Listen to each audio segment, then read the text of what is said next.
আমাদের কোনো আপত্তি থাকবে না। তোমাদের উজ্জ্বল ভবিষ্যৎ সুন্দর করে গড়ো।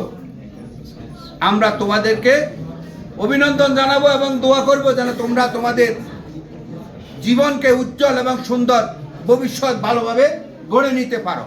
পরিচালনা এই কলেজে আরো এগিয়ে নেবেন এবং আমাদের স্টুডেন্টরা ভালো রেজাল্ট করবেন।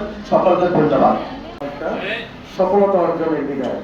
আমরা আশা করব তোমরা ভালো ফলাফল করবে, ভালো রেজাল্ট করে এই কলেজে আমাদের সুলতান মাহমুদ ডিগ্রি কলেজে সুলতান মাহমুদ সাহেব যে উদ্দেশ্যে এই কলেজ তিনি প্রতিষ্ঠা করেছেন সেই উদ্দেশ্য যেন সফল হয়।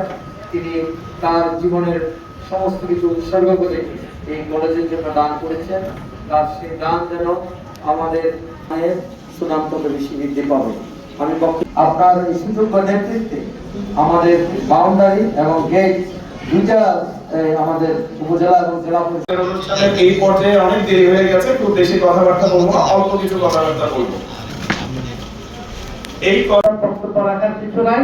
আমি পরীক্ষার্থীদের উদ্দেশ্যে বলবো, তোমাদের আমাদের যে নির্দেশনাগুলো আমাদের পরীক্ষা কমিটির আহ্বায়কের পক্ষ থেকে তোমাদেরকে দেওয়া হয়েছে এগুলোর প্রতি স্মরণ রাখবা।